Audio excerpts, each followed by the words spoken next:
Today, I want to talk to a specific group of people.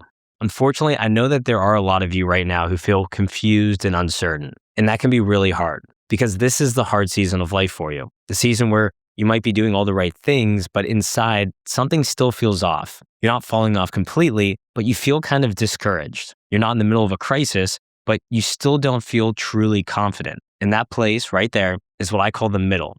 Not down and out, but not really thriving either. Just not feeling your best self. And when you're stuck in the middle, you start asking different questions, right? You're not saying that you're not doing anything right at all. You're asking, what should you be doing differently? Are you doing enough? Where is all this actually heading for you? And should you be changing your strategy based on where you want to go? That place, not down and out, but not fully confident either, is the middle. And the middle is actually one of the most dangerous places to be. Not because your finances are failing, right? But because it's comfortable enough to stay stuck in. So today I'm talking to those of you who want to retire within the next 5, maybe 7 years. You feel like you're doing the right things, but you don't really know for certain. And that uncertainty, that's what we're hoping to fix today. So here are the 10 habits. And yes, I agree they are boring, but they're going to help you retire as soon as possible. Now, habit number 1 is going to be to automate everything you can. Let's start simple because simple usually works. Your 401k contributions, your Roth or traditional IRA transfers, your bill pay, everything you can, automate all of it and track it. Here's why that matters more than most people realize. Willpower is unreliable. Life's unpredictable, and the months when you're tired, distracted, or just feeling overwhelmed are the exact months that you need your financial system to keep running without you. Automation removes all the decision entirely. So you never have to choose between contributing and not contributing and trying to remember if you did something or not. It just happens. And consistently boring beats occasionally brilliant every time. Now, habit number 2 is to raise your savings rate every time you get a raise. This one's specifically for those of you who feel like you're underfunded or actually are underfunded and you want to close the gap quicker. You don't need to make dramatic changes. Even 1% per year makes a meaningful difference compounded over time. The reason this works so well is that you never really feel the money in the first place, right? Your lifestyle doesn't inflate, but your savings rate quietly climbs. And over the 5 to 7 years leading up to retirement, that difference can become significant for you. This is probably one of the most underrated wealth building habits that exists, and almost no one talks about it because it's gradual and it's not drastic. Now, habit number 3 is to save strategically and not necessarily just more. Here's where I want to push back a little bit on conventional advice. Most people here maximize your 401k, and they do just that. They pile everything they can in their pre-tax 401k. And for a lot of people, that is the right move. But if you're sitting on a large pre-tax balance already, blindly adding to it might actually be setting yourself up for a bigger tax problem in retirement than the one that you're solving today. So if your pre-tax balance is already substantial, consider diversifying your tax allocation, putting some dollars into Roth if you have the option with your 401k, some dollars into taxable or your brokerage accounts. And yes, I recognize you might pay slightly more in taxes today, but in retirement, that flexibility is worth more than you might think. Now, if you're currently in a very high tax bracket, think low to mid 30s, and you expect to be in a significantly lower one in retirement, then maximizing your pre-tax 401k or whatever retirement account you might have probably still makes sense. The key is to take that savings that you get now and invest the difference, either in Roth or in taxable, like we talked about. So towards the end of your working career, where your money is going to go can matter just as much as how much you're actually putting in. Now, habit number 4 is to eliminate high interest rate debt like it's your job. The math here can be brutal, but in the best way. No investment consistently beats 20% credit card interest. Paying off high interest rate debt is a guaranteed return, really, for the dollars that you're using to pay it off. And guaranteed returns are rare, if not impossible. So treat it like one. Be mechanical about it. Be relentless. One nuance worth mentioning here, though, if you have a mortgage and say the interest rate's 3% or less, aggressively paying that off before retirement, it might not be the right call. Yes, I know it feels good, but accelerating that payoff actually just reduces the size of your investment portfolio. So you may be swapping one minor headache for another. Lower expenses in retirement is going to feel good. I understand that. But a proportionally smaller portfolio to fund those years is a trade-off that you need to factor and take a look at within your own plan. Now, habit number 5 is to have a simple investment strategy and try not to touch it. The boring investor usually wins almost every time over the long run. Low-cost index funds or maybe target date funds if you value simplicity over cost. Whatever your approach is, just pick it, set it, and ignore the noise, especially when you're in your accumulation years. the ability to stay the course through market downturns and maybe even capitalize on them, if you're able to, is going to be your greatest edge. Now, as you approach retirement, say within 1 or 2 years, or maybe even 5 years, depending on your comfort level, this is going to need to evolve. You'll want to rethink your investment strategy to become more tax efficient, which means moving away from potentially expensive mutual funds, more tax effective, which means holding individual stocks that allow you to tax gain harvest or tax loss harvest, compared to ETFs, for instance, where you're kind of beholden to the ETF wrapper, and allow you to be more diversified. So beyond just US large cap, if that's primarily where your portfolio is invested.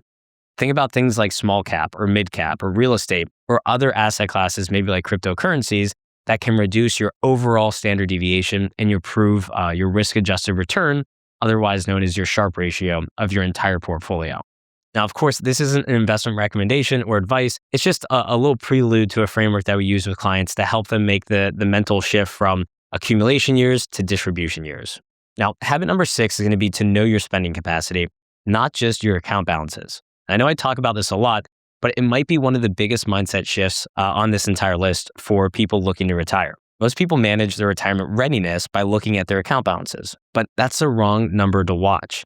What actually matters is your spending capacity, or what your portfolio can sustainably support in any given year based on your actual life. That means understanding 2 things, right? You need to understand generally your baseline spending, and you're going to need to know your big one-time events.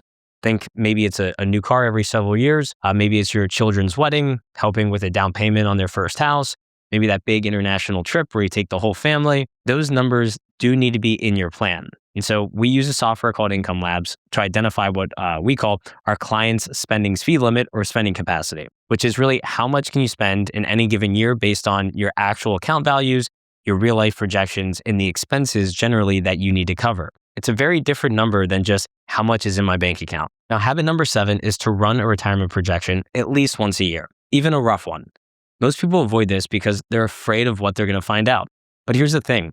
Uncertainty is more paralyzing than bad news, I promise you. So if you are behind, knowing that gives you time to adjust, right? And if you're ahead, knowing that gives you a lot of confidence to act and maybe, hopefully act sooner. So run your projections, know where you stand. This habit alone can separate people from who retire on their timeline versus those who just keep waiting and hope it's going to work out. Now, habit number 8 is to optimize your tax situation every single year. And this goes back to the investments habit, but this is where real money is made or lost, especially for higher net worth families. Most people kind of just brush it to the side and they leave it to their accountant to figure out. So don't wait for your accountant to bring this up. You need to bring it up, whether it's Roth conversions during low income years, tax loss harvesting within your taxable accounts, or maybe setting up and maximizing an HSA account if you have a high deductible health insurance plan. Every one of these habits done consistently over the next 5 to 7 years can add meaningful years of purchasing power to your retirement, or maybe even let you retire a year or 2 earlier. Because taxes leading up to retirement are not going to be fixed. You're going to need a strategy. And the people who recognize that and they craft a tax strategy for themselves and their family come out significantly ahead every time, I promise. Now, habit number 9 is to protect what you built. This one isn't exciting. It actually might be the least exciting on the list, but it's probably the most non-negotiable. Proper insurance coverage if you need it, right? An estate plan that is actually current. Beneficiary designations on your IRAs and your 401ks that reflect your real life today and not the life you had 10 or 15 years ago. Make sure, if you had a divorce or unfortunately a family member passed, that you do take a quick look at all your beneficiary designations and make sure that you don't need to update them. One catastrophic unplanned event can undo decades of disciplined planning and saving. The protection layer isn't where you build wealth, but it's where you preserve it and keep it for the long run. And just like that, we finally made it to habit number 10. I hope you stuck around with me through the other 9 habits. And this one is a fun one, and it's to have a why that's going to be stronger than any market downturn. Every other habit on this list is more practical, right? And this one's a little bit more personal. And to me, it might be one of the most important ones. Because if you don't know what you're retiring to or why you're retiring, every financial market drop becomes an existential threat. Every piece of scary financial news might send you into a spiral. But if you know exactly what you're building towards, more time with your grandkids, a trip that you've been putting off, maybe a second chapter in life that really excites you and fires you up and gets you out of bed every morning, then a 20% market correction is going to be just noise. You don't panic sell, you don't abandon your plan, because the plan is anchored to something that is real and is going to be worth fighting for and staying the course through the good and the bad times. Because I promise you, you are going to experience both in retirement. So really work and focus on getting clear on your why. Have a strategy and then let everything else be boring. So here's what you need to know. Retiring sooner isn't about finding some secret strategy. It's about doing the boring things consistently, intentionally, and over time. And that's it. But knowing the habits is really only half the battle. Because once you build the discipline to save, the next question every single person asks is, where should I take my income from first? Is it going to be your 401k account? Should you file Social Security? Or maybe a pension if you have one? The order you withdraw in retirement matters more than most people realize. And I broke it all down in my most watched video. It's called 401k versus Social Security versus pension. Which should you claim first? Very descriptive, I know. But click it right here and I'll see you there.